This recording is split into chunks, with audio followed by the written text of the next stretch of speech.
أعوذ بالله من الشيطان الرجيم. بسم الله الرحمن الرحيم. وجادلهم بالتي هي أحسن. صدق الله العلي العظيم وصدق رسوله النبي الكريم ونحن على ذلك لمن الشاهدين والشاكرين والحمد لله رب العالمين. اول درس چې کې هغه د رشیدیه سمجوایو. رشیدیه چې کوم ده د شرح د شریفیه ده. شریفیه چې کوم ده د متن دی، رشیدیه چې کوم ده د هغه شرح ده، مشهور شرح ده.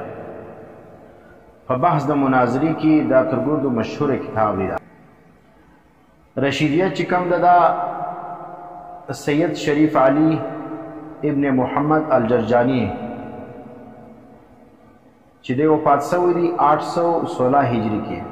سید شریف موږ په درس نظامی کې مشهور عالم دی، دا کتابونه چې کوم دی هغه درسیږي.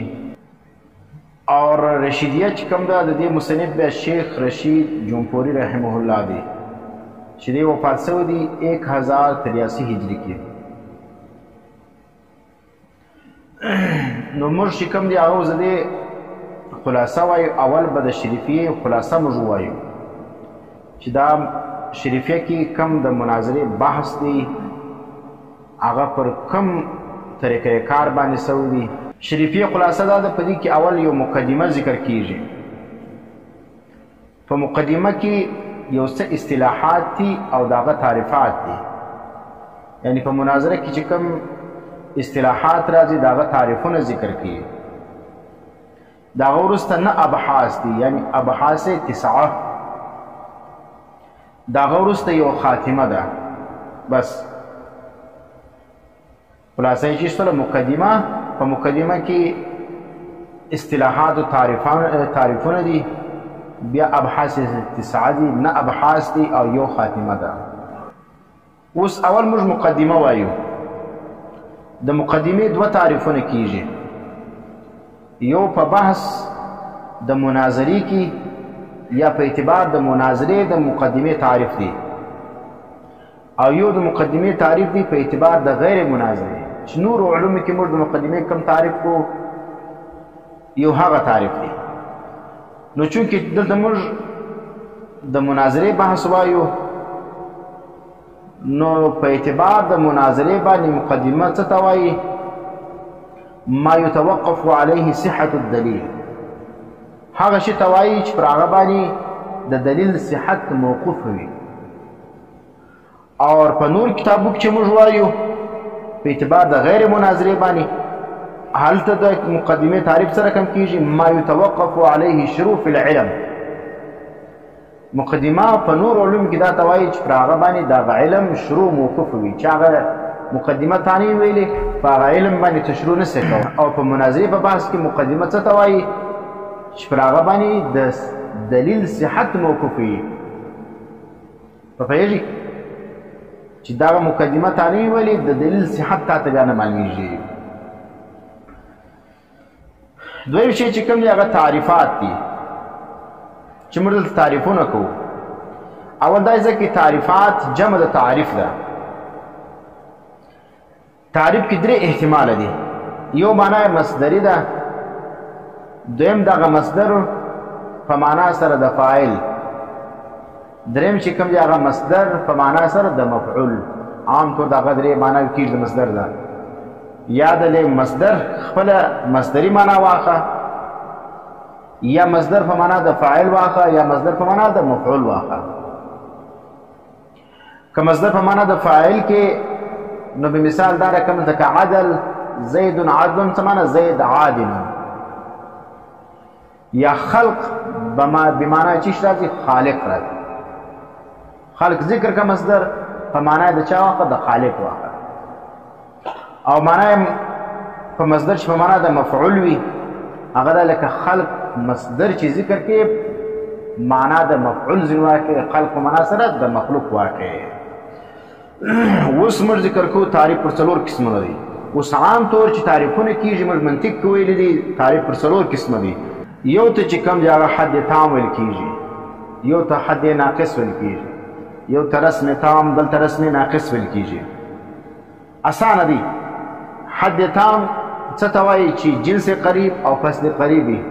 حد تام چې مکمل تعریف دی، صحیح تعریف هغه ته حد تام ویل کېږي. هغه د جنس قریب ذکر کې او فصل قریب ذکر کې. لکه صحیح ته الانسان ما هو، تو الانسان حیوان ناطق. انسان چیز دی؟ حیوان ناطق دی. اوس د انسان په باره کې چې سوال تاسو اوس دا په جواب کې چیز ذکر کې جنس قریب ذکر کې. ځکه د انسان لپاره جنس قریب تربود چې قریب جنس د انسان لپاره هغه حیوان دی، او فصل قریب تر ګردو زیات نږدې فصل چې د انسان لپاره د انسان تمیز راولي د اغیارو څخه هغه څوک دی؟ ناطق دی. او حد ناقص ته ویل کېږي چې په هغه کې په تعریف کې ته جنس بعید او فصل قریب ذکر کې. جنس بعید او فصل بعید ذکر کې. لکه اوس ګور د انسان لپاره جنس قریب چې شولو هغه حیوان و، تر هغه لوړ چې کوم دی هغه جسم دی. انسان خو حیوان هم دی، جسم هم دی. نو د انسان لپاره جنس چې کوم دی هغه حیوان هم جوړېدی سي او جسم هم جوړېدی سي. خو یو نږدې دی یو بعید دی. نو حیوان د انسان لپاره جنس قریب سلو، نو جسم د انسان لپاره جنس بعید سلو. نو په حد ناقص کې دا دی چې جنس بعید ذکر سي او فصل قریب ذکر سي. نو الانسان ما هو څوک ستاسو پوښتنه چې انسان څه دی؟ ته ورته الانسان جسم ناطق. انسان جسم ناطق دی. په پوهېږئ؟ درېیم شی چې کوم دی رسم تام دی، چې د یو شي تعریف وکړې په جنس قریب او په خاصه باندې وکړې. جنس قریب او په خاصه باندې د یو شي تعریف اوس دا ته رسم تام ویل کېږي.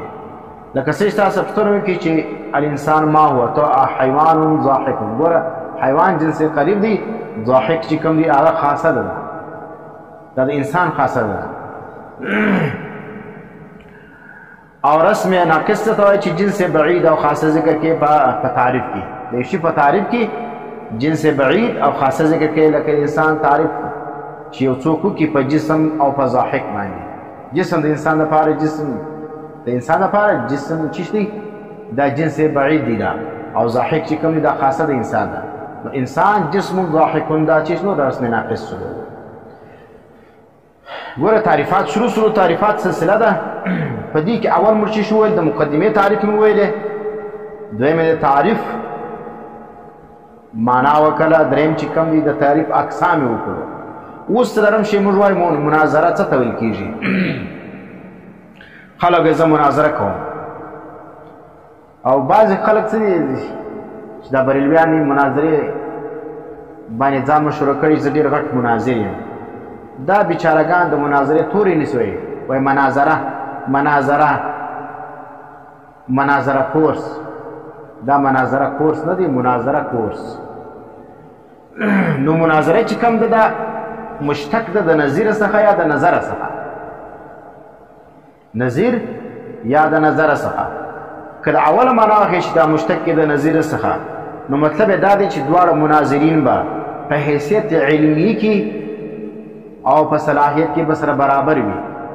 دا رقم نه چې یو د اوله درجې طالب علم او بل چې کوم دی هغه شیخ الحدیث وي، او د اوله درجې طالب علم راولاړېږي هغه شیخ الحدیث ته چیلنجونه ورکوي، وایي راز ما سره مناظره وکړه. نو دا مناسب کار دی نه چې شیخ الحدیث ته هغه چیلنج ورکړي، ځکه د علمي استعداد هغه سره برابر نه وي. لکه دلته څومره چې اوس یو امرد راولاړ سوی ولو، یو له غړزنې هغه راولاړ سوی یو غټ عالم ته چیلنجونه ورکول. د فارابي یا په خامسه سادسه کې به سبق وایي، د علماو ته چیلنجونه ورکوي. نو دا د باب د مناظرې څخه ناخبره انسانان دي. هسې بس ځان یې په میډیا باندې راوستلي دي، ځان د تشهیر دپاره، د دین د بدنامه کېدو دپاره دا دندې کوي. ته خو وګوره مناظره کې اول شرط دا دی، د مناظرې په تعریف کې دا لیکل سوي دي چې مناظره به که د نظیر سره واقع، نو ستا سره چې کوم سړی نظیر وي د هغه سره مناظره کوه. ستا سره په علمي استعداد کې صلاحیت کې برابر وي د هغه سره به ته مناظره کوې. ته تر اوسه شاګرد یې، سبقان وایې، ته راوړی شیخ الحدیث ته چیلنجونه ورکوې زما سره مناظره وکړه. او دلته چې کوم دي او بعضې بریلیان چې قرآن یې نه دی زده، قرآن غلط وایي، د قرآن الفاظ غلط وایي، ته شي پوهېږي نه. دی راولاړېږي غټ شیخان ته چې نجونې ورکوي د هغو سره مناظرې کوي. ته قرآن اول زده کړه بیا د خلکو سره مناظرې وکړه. ستا د قرآن اعراب نه دي زده، د قرآن الفاظ یې نه دي زده، حدیث غلط وایه، صیغې دې نه دي زده.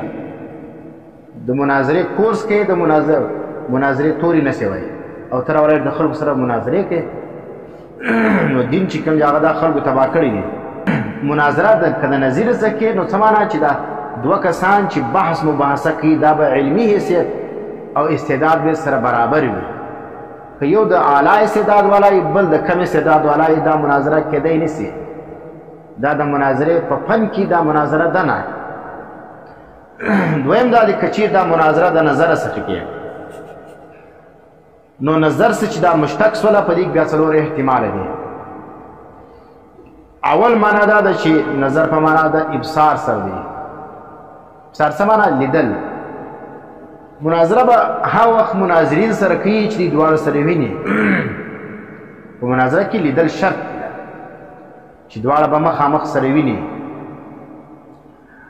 نو پخوا زمانه کې چونکې دا میډیا دونه آزاده نه وله، نه دا میډیا وسایل موجود ولو، نن دا رقم لکه نن سبا چې سوشل میډیا ده. نو خامخا به دا دوه علما چې مناظره کوي دا به دواړه په یو مجلس کې په یو کوټه کې کښېنستل بیا به دوی مناظره سره کوله.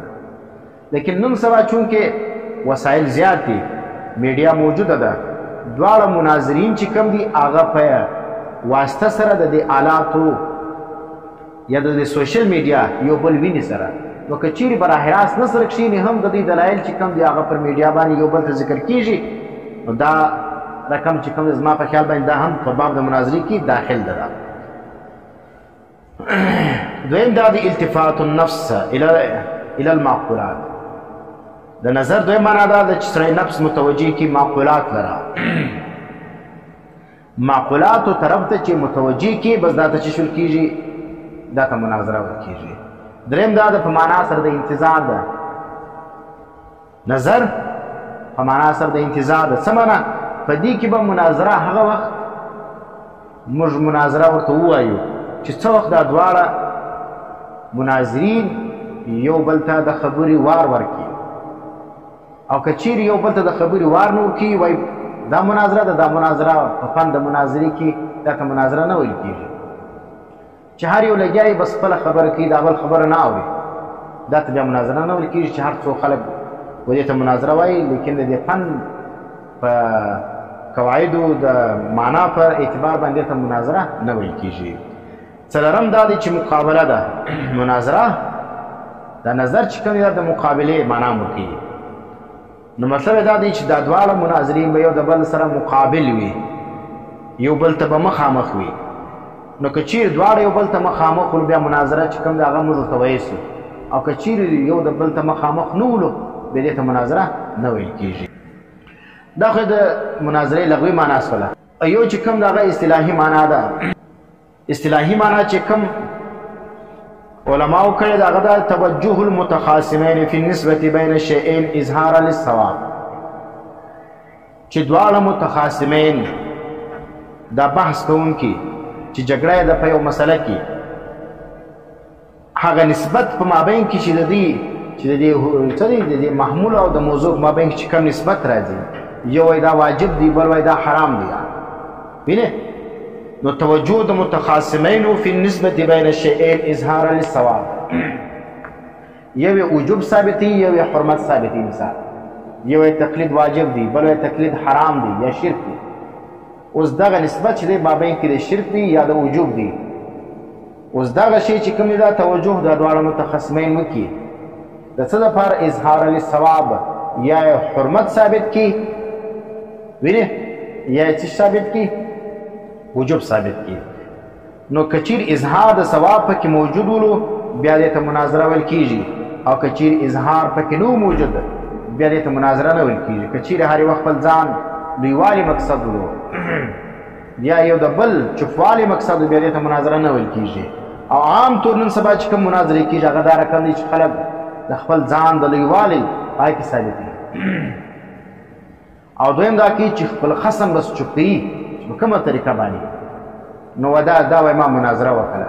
موږ دا رقم مناظرو څخه بري، موږ دا رقم مناظرې نه کوو چې کوم فن د مناظرې کوم اصول او آداب لیکلي دي پر هغه اصولو باندې هر وخت موږ تیار یو لیکن د هغه اصولو څخه هټ کر چې نور شاته خلکو نفسي خواهشات نوم د مناظرې ورکړی دا مناظرې موږ نه کوو نه دا زموږ د اکابرو طریقه وله اوس دلته موږ یو شی وایي توجه د متخاصمینو فی نسبت بین الشیئین دا نسبت موږ وایو دا نسبت خبري دا عام دی دا که هغه په جمله حملیه کې وي هغه حملیه بیا عامه ده که اتصالیه وي که انفصالیه وي اتصالیه وي یا انفصالیه وي اوس دا قضیه څه ته ویل کېږي اول موږ قضیه وایو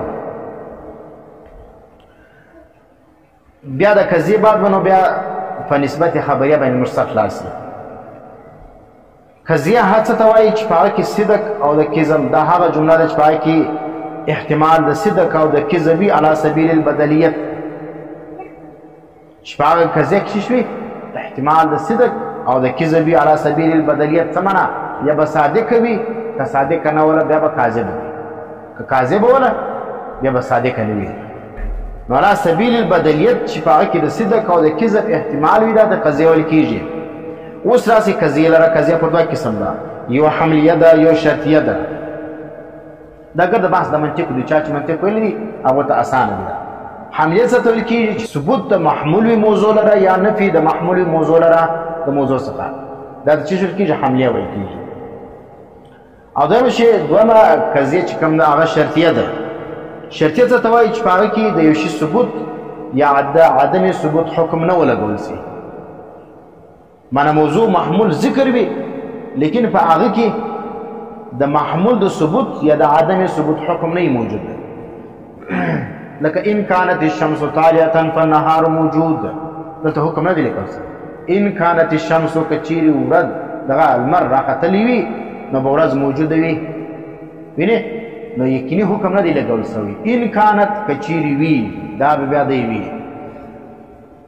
اوس راسې حملیه لره چې موږ ویل چې پای کې یو شی د بل شي دپاره ثابت وي یا د هغه څخه نفي وي په حمله کې درې شیان ذکر کېږي محکوم علیه محکوم به او بل رابطه ذکر کېږي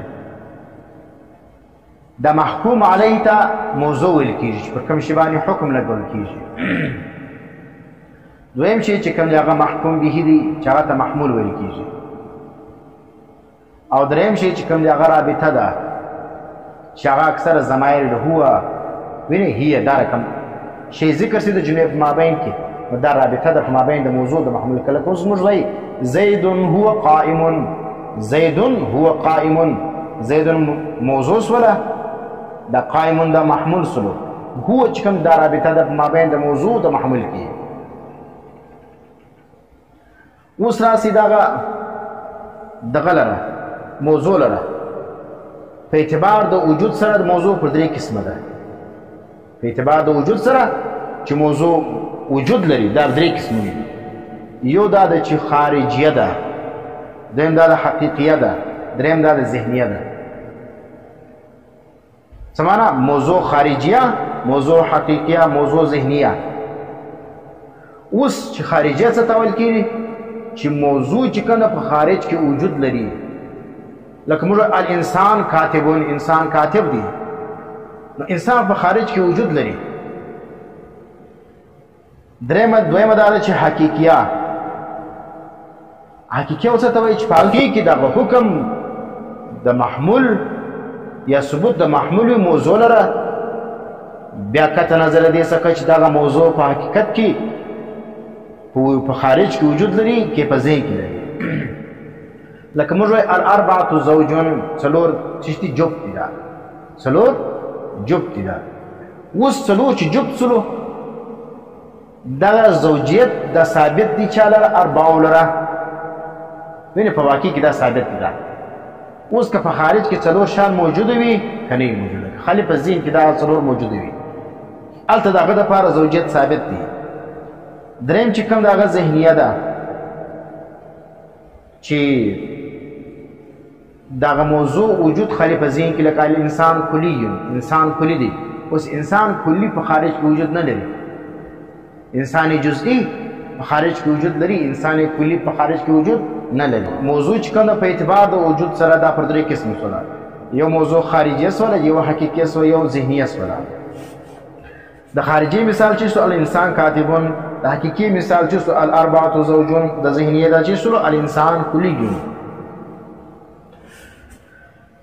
اوس راسه د حمل لره چې موضوع محمول څه شوي، دا ثابتې موضوع لره دا ته موږ شوي حمل موضوع.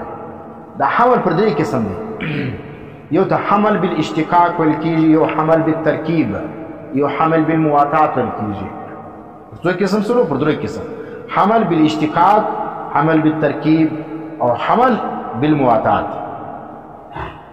حمل بالاشتقاق څه ته ویل کېږي؟ هغه چې شی په هغه کې محمول وي د مشتق په ضمن کې، شی محمول سوی وي د مشتق په ضمن کې. لکه اوس ګوره زید ناطقون، وینې زید ناطقون، دلته ناطق چې کوم دی دا ګوره دا حمل سوی دی پر زید باندې. نو دلته دغه ناطق چې دا کوم شی دی دا محمول سوی دی د مشتق په ضمن کې. څه معنا؟ ناطق چې کوم دی دا مشتق دی که نه دی؟ دا د نطق څخه مشتق سوی دی. نو دا د نطق چې کوم دی هغه د مشتق په ضمن کې حمل سوی دی پر چا باندې؟